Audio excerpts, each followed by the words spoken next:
Good afternoon. Today is the 26th of October. That noise, by the way, in the background is a boat building workshop. And we're once again back at Barron's Classic Car Auctions at Marchwood near Southampton for their October sale preview.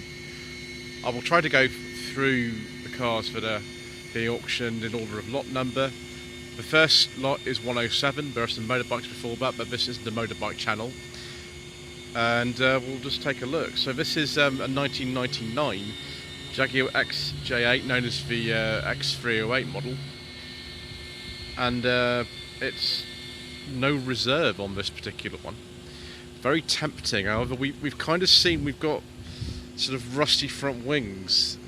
But we do have, and you can see through the rain here, a beige leather interior with wood. I do like a nice beige leather interior. So yeah, this is a 4 litre, and that's, well, very tempting indeed, viewers. Lot number 108, 1969 Jaguar 240 manual with overdrive, estimate between £6,500 and £8,000. So this is a very late example of the Jaguar saloons that were made from 1955 to 1969. It's one of the very last, in fact, on the G plate. The 240 was basically, how do we put this? A cheapened version of the Mark II. It was sold on to the 340, and then the 420 was actually more similar to the S-Type. It was like the sort of continuation with the 4.2 litre XK engine. So this was the bottom of the range. It's still a nice looking car. This one looks to be like an older restoration. You can see even maybe in the video footage that not all the colours match and things, but that doesn't really matter because, you know, really nice examples of these are well over £10,000. This one is not.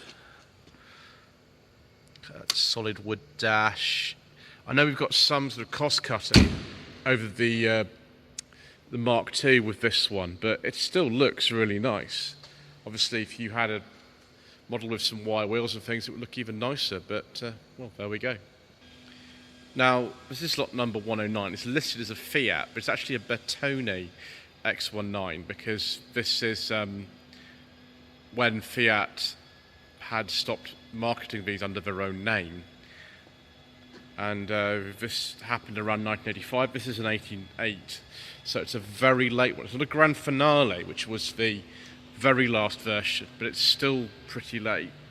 Estimate on this is £2,000 to £3,000, which seems pretty good to me. The car looks to be in quite a good order because the paint is really shiny on this X19. I've never driven one of these. I'd kind of like to, actually. I prefer driving a later one, like this Bertone version. There we go, 5-speed gearbox, electric windows, but we've still got the old sort of Fiat 127 and, well, Yugo 45 style indicator and wiper stalks and lights. This will be the 1.5. There's the interior light. I've actually got 2 of them. Let's close that properly, viewers. There we go. Engine, of course, is in the middle here. Yeah, that looks really good. Whether that will sell for a bit more than the estimate, I don't know. Lot number 110, although this is actually a 90-inch wheelbase car, is this 1998 Land Rover Defender V8. This is the anniversary edition, number 200 of 385. You might have seen this before. We don't normally cover Defenders on this channel, views, because most of them have engines that we can't talk about. Thank you, Mayor of London, and all your friends around the country with yacht slow emission and clean air zones. But this is a V8. Very weird driving position, like all these Defenders. That's why I haven't actually ever driven one, because I'm a little bit concerned it's going to be a bit hard in that respect. I have driven the Series 3 though. That was probably even worse. Don't know what's happened to this seat. But yeah, automatic transmission. Let's have a look at the estimate on the online catalogue, which is £34,000 to £38,000. Goodness outrageous me. It's done 105,000 miles, full service history. It's only had 2 owners from new. It's not really my kind of thing, viewers, but it's interesting. Lot number 111. 1969 Marcos 3-litre GT with Essex V6 of this. We won't be trying to get in, viewers, because as you can see, the roof is below my waistline. We'll open the door though, because as we can. Oh, there we go. Yeah, it's right down there. I don't really fancy sort of jumping in and out, particularly. I suppose you could. Nice kind of contemporary shade of yellow. Whoop. Almost lost my other phone from the roof there, which didn't quite do. Guide price between £13,000 and £15,000. Working overdrive, Webasto sunroof, and somebody maybe tell me what those rear lights are off. Lot number 112, 1973 Mercedes-Benz 450 SL. Guide price between £9,000 and £12,000, like the Marcos. I think we've seen this car before. It has been stored in a garage for over 30 years. It was in very good condition when it was sort of laid up. It's maybe sort of starting to wear a bit. We've got a bit of kind of tiny sort of rust spotting happening here. Interior's pretty good actually. It's very early SL this, for the R107 generation. They came out I think in 1971. So yeah, I mean, it's going to need a bit of recommissioning and things. It doesn't actually look too bad. I mean, you know, we've got a little bit of rust sort of here and things like that. But these can go for £30,000 or more. Depends what model it is, of course. And the guide price is between 9 and 12. Lot number 113, 1968 MG CGT. And the guide price between £17,000 and £19,000. This has had a lot of work done to it.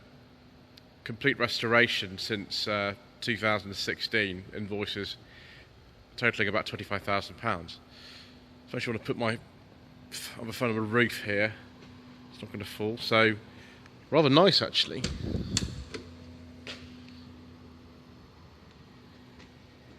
Yeah, it's a lot of work being done in here, isn't it? Like these extra gauges down kind of there, you get a little Smith's clock and a voltmeter. Temperature gauge, then fuel over the right, and then spirits in the middle. Ah yes, a good old Sherpa van interior door handles. Amongst other things from Leyland and all their successor companies. So yeah, MGC has a little bonnet bulge because it's got a straight 6 engine in this. It's not the B series 4-cylinder or the V8. Paintwork looks really good actually. Wonderful.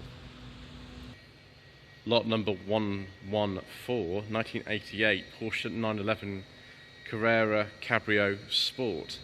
I think we might have seen this before as well, viewers. Guide price between £38,000 and £44,000. Apparently this is part of a collection that's been sold. Very sort of late example of this generation. 964 model came out I think also in 1988. This is before that. Yeah, classic kind of early Porsche instrumentation driving position with the rev counter in front and sort of offset and all sorts of lovely air-cooled 911 ambience and features. No spoiler on the back of this one, it's just for Carrera. It's not really my kind of thing once again, viewers, but you know, people do collect these and they are still appreciating in value as far as I understand it. Lot number 115, a 1990 Porsche 944 S2 convertible. Guide price between £5,500 to £7,000. 6 years ago this car actually had a full respray. Looks like Guards Red to me, this colour, from what I remember. Yeah, it looks good. It just interior needs a little bit of a tidy up in places, but it's pretty good. The idea that one of these is only worth something like, £5,500 to £7,000 is amazing to me. You can, pick probably up a coupe 944 for under 5,000 still. Won't be able to do that forever, of course, but at the moment you can. That looks like a little bit of fun to have a go at one of those. 1937 Rolls-Royce Phantom 3 by Mulliner. 86 years old. Between £33,000 and £40,000 is the guide price. And described to be in good condition. Some of the paintwork is showing signs of age, but I think personally with a car this old, it's more of the character of it. Open it up though, and we have the Rolls-Royce of beige leather interiors. Look at this. Gear changes down there on the side. Wonder if you can actually have a glass sort of thing that shoots up to separate you from the driver who's just doing his function. While you sit in the back. In fact, let's have a look in the back, because it's pretty luxurious in the front. It's probably even more luxurious in the back. I love the way that the door handles operate. Got extra space for more people in the jump seats, more beige leather, wooden piping. I think this probably describes the phrase, the appurtenance of gracious living, more than anything else. So, 1973 Volkswagen Beetle. It's on a 1979 to 80 registration for some reason, which suggests to me that it was imported to this country in that sort of year before some 1981, when they actually changed the system so that when you imported a car, you got the number plate the year it was made as opposed to the year it was imported. So guide price between £4,500 and £6,000. Recent repaint and bodywork done to a high standard, new tyres, new brakes, new floor pan. The engine apparently runs well too. But the interior looks good. I mean, there's not much to say really. Do we even have a fuel gauge? Yes, we do. Some of the early Beetles, you just got a little tap. You didn't get the fuel gauge. So, yeah. Seems to me quite reasonable for one of these. I know you can pay an awful lot more for a Beetle than this. 118, 1966, Triumph TR4A with independent rear suspension, as it actually says on the back. Estimate between £19,000 and £21,000. Strong engine, not yet unleaded converted. Bodywork is shiny and bright, it says on the online catalogue. Yeah, it is. I mean, there are some marks on it like that, but not too bad. It would be very nice to take to shows. It's got some Mini Light style wheels on there, which suit the car really well. I don't know whether this was originally registered by Triumph themselves. HP is a Coventry plate. Factory for many years was in Canley, which is in Coventry. Doesn't say. 2009 Aston Martin DB line.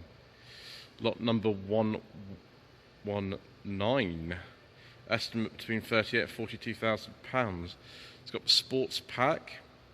It's only covered 22,000 miles from new. Having driven one of these on a track, it's convertible. It was pretty good. I'd say actually these someone's a better drive on the road than the track. See if we actually get this door open.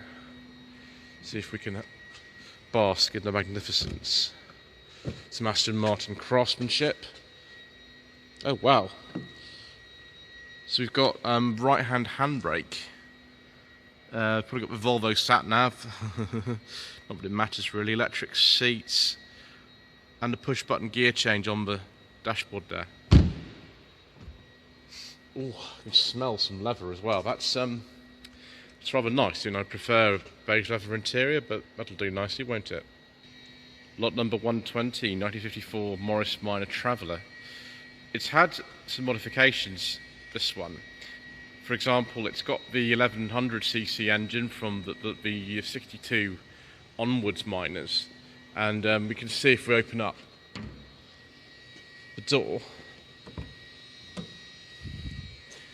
We could see if we open up the door. This sometimes be locked, sometimes they're locked, sometimes they're not. That it's had some different seats put in it. And someone's got quite good taste because they've put some biscuit leather seats in. I don't know what these actually are off. Oh, this window's open. Why just go round? The door's open too. I should just try the other door. Don't know what these are off actually. Somebody maybe tell me what these seats are. I'm not sure. So much more modern. We've got the original steering wheel though, and you can see in here just how basic Morris Miners were. We've really not got anything in here whatsoever. There's no radio, there's no glove box, there's no rev counter, there's nothing. But that's the way that people tend to like them. Traffic aiders, of course, on this one. Look at the grille. This is the facelifted Series 2 Miners. Would have come with a Rejuvenato 3cc engine. Nice colour, I can't remember the name of it offhand. Yeah, that's not too bad. I want someone to put front disc brakes on it. Having actually driven an original Miner with that engine, the 1100, and all drum brakes and no servo, this has had a servo added as well, I'd say that's a very good option. We've seen this before, viewers, for certain. 1991 Lamborghini Diablo with an appropriate plate which comes with the car. A very good example that runs and drives very well, says the vendor. Right, you need to do these Lamborghini-style doors. Oh, not Lamborghini-style doors, actual Lamborghini doors. I think press on this and you lift it up. There we go.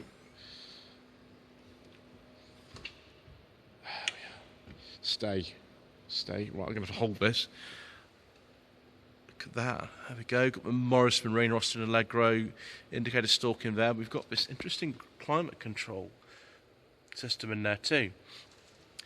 Bit beyond my budget, this one. Estimate is between 140 and 160,000 pounds. I'm sure it's worth every penny of that, but I think I liked looking at it rather than thinking about exactly what bills I would need to pay if I bought it at the same price as a house. 2005 Ford Mustang. We've seen this one many times before actually. It's a GT, but it's a Shelby Super Snake clone with a Roush air intake, which is presumably this bit here. Yeah, it even says Roush there. Estimate between 11,000 and 13,000. It's lot number 122. Yeah, again, like I've said quite a few times already today, it's not really my kind of thing, but if you're into Mustangs, surely that's going to be tempting. Lot number 123, 1965, Jaguar E-Type Series 1 Roadster. This one had a restoration in America, obviously American market car originally, XKE, in left-hand drive. Restoration happened in about 2006. Looks like it was done to a high standard. It's lasted quite well. Estimate between 70 and 85,000 pounds. These Series 1 rotors are worth a lot. This is an early 4.2. The Hallport only came out in 65. Got a 5-speed gearbox, and it might be a Quaife unit, I'm not exactly sure. Better than the Moss gearbox originally fitted to these cars, which was only 4-speed and had no circulation on first gear. Very tough unit though. Nice cream leather interior in this. I have driven a Series 1 E-Type. It was a 4.2 2+2 coupe in this colour, just round the corner from here in the New Forest in January 2020. That was fun. That looks fun too. Next to it, lot number 124, 2010 Dodge Challenger 6.1 SRT. Guide price between 16 and 20,000 pounds. Never officially sold over here, although obviously some did make their way here, like this one. It looks very, very mean, doesn't it? Very mean indeed. I bet this thing would go extremely fast. It's funny seeing all this kind of, late 2000s era sort of Mopar plastic in here. It doesn't look great, but it's kind of half the fun of these cars, isn't it? So yes, once again, not exactly the sort of thing for me, but interesting nevertheless. Lot number 125, 1969, Daimler 250 V8. So based on the same platform as the Jaguar Mark II, rather like the 240 behind it, a very, very late example of this platform dated back to 1955. I think the 240 and the V8 250 were the last two cars available for sale. Oldish white, red leather interior, bit of minor rust bubbling in places, can't see too much of it to be honest. Being used as a wedding car, I think. This is going to smell nice, isn't it? Yeah, smelled nice last month too.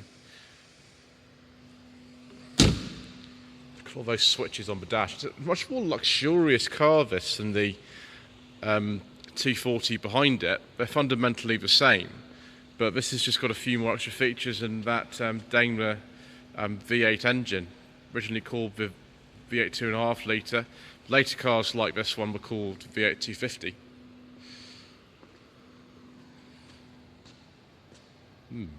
Rather nice.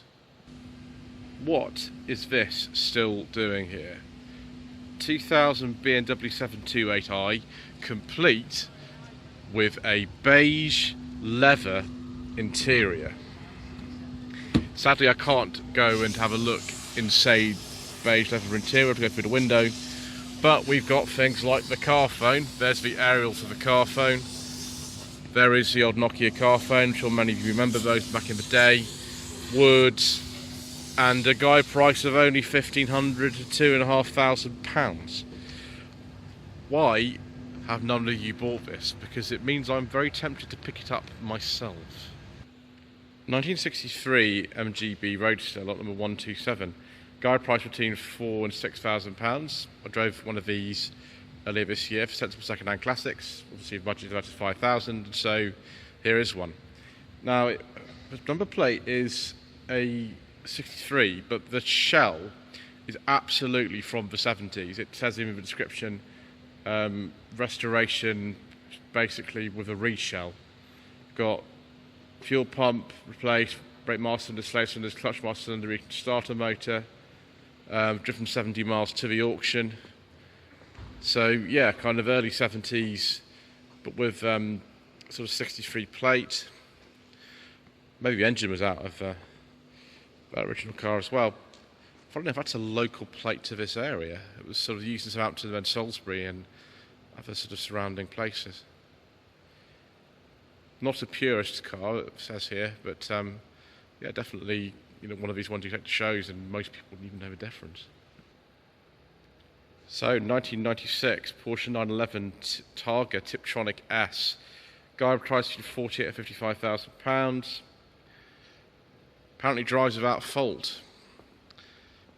We've seen this many times before, viewers. I don't know quite what it's still doing here.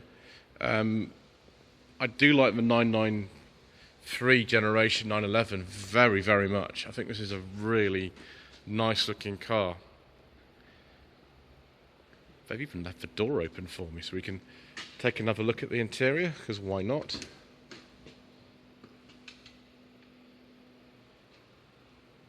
There we go, Tiptronic buttons on the steering wheel. Again, rather like the 1988 car, this does have the sort of old-fashioned driving position, which either you like it or you don't. Yeah, I think that's lovely. Shame it's a little bit beyond my price range. Lot number 129, 1931 Ford Model A Coupe. Dicky seat. Nice little Pratt's fuel can on the side. And I'm not going to get in there, viewers, because I'm not that athletic really myself. But yes, guide price between 14 and 18,000 pounds. Don't know why it's still here, but no one's bought it yet. Seems to me to be pretty reasonable for a car like that. The condition of it's really nice. Something a bit more modern here. 2007 Porsche Cayman S. A little bit less of the estimate. 11 to 13,000 pound guide price. For some reason, it's had 6 owners. I don't know quite why, but you know, it's done about 101,000 miles. When it looks for one of these in really, really nice condition. Again, it's not quite me, this. I prefer the older Porsches myself, but very good. We've had to skip number 131 because it has an engine we can't talk about on the channel, but 132 is a 2003 BMW 330 Ci M Sport convertible, guide price between 4,000 and 5,000 pounds. Heated seats, memory function, Bluetooth, radio, all kinds of exciting things. Yeah, it's had a radio upgrade. It does look very nice. I'm not a fan of the black wheels or the 3D plate particularly, but some people like that kind of thing. Yeah, it depends what your taste is, but the paint's very nice on that, and it is in very nice condition. I always struggle to fit this in the frame. It's a 67 Rolls-Royce Phantom 5. It was ordered from Jack Barclay in London and delivered to the house of the President of Pakistan. The little light on top of there suggests to me that it was a presidential thing. Estimates was between 60 and 75,000 pounds. So the chauffeur's not necessarily got the best. We've got a very nice place, an acre of timber and some blue leather, but the President of Pakistan was a fan of a beige leather interior. And who would not be? We've got a nice deep pile carpet, we've got some footrests, jump seats if you need extra security, we've got little console over there, the radio. It's sort of more biscuit than beige, but we're going to go with beige because that obviously sounds better. Yes, I mean, you've got to have somewhere to store this, and it's not a small car.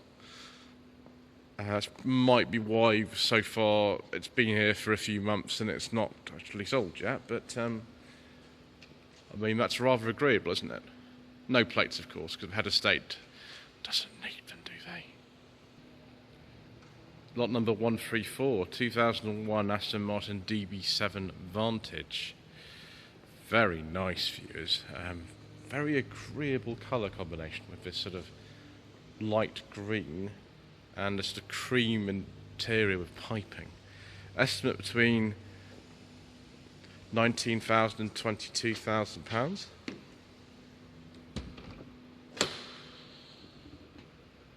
Yes. Oh, it smells fantastic as well. Mazda MX-5 door handle, Ford Fiesta, mirror switch, who cares? You've got lashings of wood and leather and an agreeable place to spend time. And of course the old 323F rear lights, which look very nice as well. Yes, I'm going to have to not get carried away, viewers, and start bidding on something like this because I like that rather a lot. Lot number 135, 2004 BMW 645 Ci automatic, 120,000 miles. Very big wheels on this, aren't they?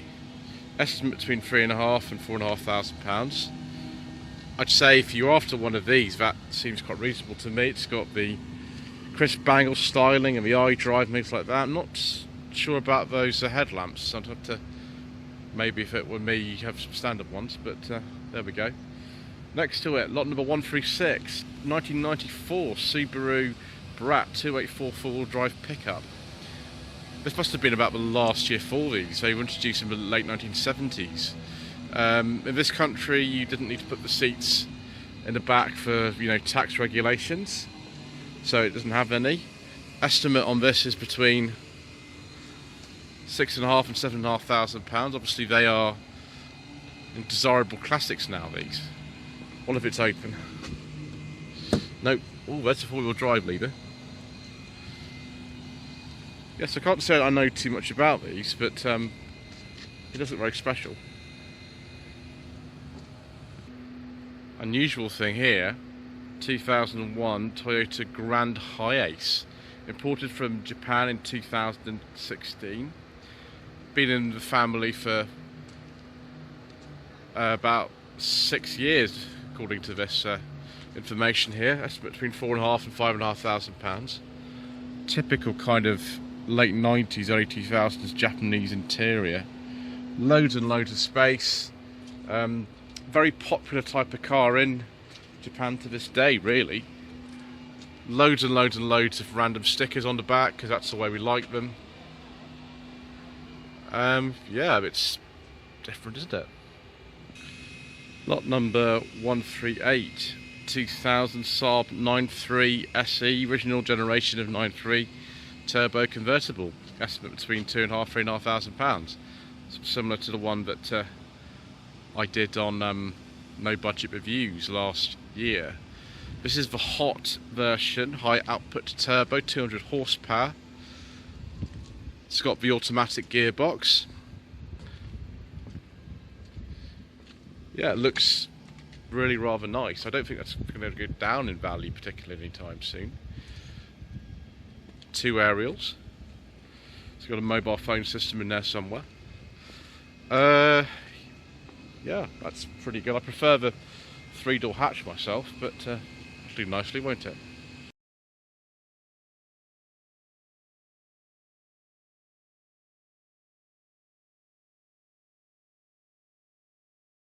Skip 140, sorry, 139 we're to skip. Let's go on to 140. 1987 Mercedes-Benz W126 420 SEC. It's funny that this is estimated between £7,000 and £9,000. It's a more luxurious car than this one, with a lot more features. It is a bit newer. It's an 87 as opposed to 73, but the estimate's a lot lower. And again, I don't know why this hasn't sold. I don't know. It's been a few months here. You've even got a beige leather interior with wood. It's very nice. The condition of this is really superb. That rear window is going to need replacing at some stage though, because it's all going a bit funny. I don't know how you find one of those, but yeah. Beautiful condition, V8. Sure somebody will like that kind of thing. It's 141. 2002 Maserati 4200 Cambio Corsa. The current owner's had it since 2006. Not quite a beige leather interior on this. More like a sort of cream one. Looks very, yeah, it looks more cream on camera. It's actually really like a sort of yellow colour. But that is rather nice. I'll get the door to shut even better. Oops. Something's going on with that door, isn't it? It's just, let's leave it like that. That just needs sorting out, doesn't it? Right. Guy puts between £10,000 and £12,000. If you budgeted a bit more to sort that door out. Ooh, viewers. 2003 Jaguar XK8. This is a 4.2, which came out the previous year. Almost complete service history. We had a gearbox service on this as well. Very nice. Cream leather rather than beige, but still rather agreeable. I mean, that is really nice. I don't know about that front grille. If it were my car, I would possibly be putting that grille back to sort of standard look. And also, the wheels are massive on this. We've got really low profile tyres. I'd probably want to sort of maybe put some smaller wheels on it, just for the sake of the ride. But it's nice nevertheless. Estimate between £5,000 and £6,000. So lot number 143, 1976 MGB GT, you've seen this before. This car is only estimated between £2,000 and £3,000. It's quite cheap for an MGB, but when you sort of look at the front of it, you'll maybe understand why. It's had some modification, shall we say. So it's been prepared as a road-going hill climb car. No carpenter headlining. Overdrive is working. Yeah, I mean, again, it's not maybe to my taste, but you can either use that as it is, or you could, you know, restore it more back to the factory specification if you wanted to. Lot number 144, 2002 Mini Cooper R50 with 44,000 miles on the clock. Like that MGB, estimate between £2,000 and £3,000. Yeah, R50 Minis are only going one way in value. Lot number 145 with a local plate to the area as well. 2000 Mercedes-Benz SLK. This is the limited designer edition. It's a 320 actually, so it's got one of the more powerful engines. Very individual taste, whether you like you know your yellow interior with yellow center console and bits of yellow on the steering wheel. You either like that or you don't. Do you like the price? Estimate between £6,000 and £8,000, which is you know, on the sort of higher end for one of these, but it has only done 26,000 miles. Lot number 146, 2003 Audi TT 1.8 turbo Quattro over 225, which is the desirable specification. BAM, don't know what that means, something to do with the engine. Estimate between £3,000 and £4,000. I remember the days when, you know, TTs were sort of under 1,000 sometimes. This one is a bit nicer than that. That seems to be like a sort of reasonable price for one of these, I suppose. Maybe I'd say close to 3 than 4, but see, the auction's only in a couple of days. We'll see what happens, I suppose. So we had to skip 147 for reasons we know about already. 148, 2004 R50 Mini Cooper, 65,000 miles, 3 owners from new, metallic blue with a tan and black interior and rare wood effect dashboard, which you can't really see. I presume it's locked. Yes, it is. You'll have to take my word for that. I'm sure there's photographs on the website you can see. Estimate between £2,000 and £3,000. Z-on headlamps apparently, hardened car sound system, so very highly specified from new. So we had to skip 149 for reasons we mentioned before. Lot number 150, 2005 Mercedes C230 V6 Avant-Garde SE Automatic. I did one of these on Shambolic Classics back in December. It's been a very popular video. It's had, gosh, approaching 10,000 views or more. This is between £2,000 and £3,000, so it's Shambolic Classics money. It's done 82,000 miles. So it's got the V6 engine in it, so it's a bit more powerful than the 180 compressor that I drove. So yes, it could make an excellent sort of older daily car. The ultra low emission zone compliant too. Excellent. So we've had one BMW 7 Series already. How about another one? This one's estimated at almost 10 times the price of the other one though, because it's a Japanese imported in 2017. 2001 735i Sport Automatic. It's covered less than 11,000 miles since the import 6 years ago. That mirror's going to need sorting out though, isn't it? That's going to have to be replaced. Apart from that, it looks superb. You can even see the front indicator lenses are a bit different. So there we go. That is the October sale preview to Baron's Classic Car Auctions, which will take place in a couple of days' time. So thank you ever so much once again for watching. Please don't forget to subscribe to the channel, like the video and comment below, and we shall see you again soon for more incorrect information.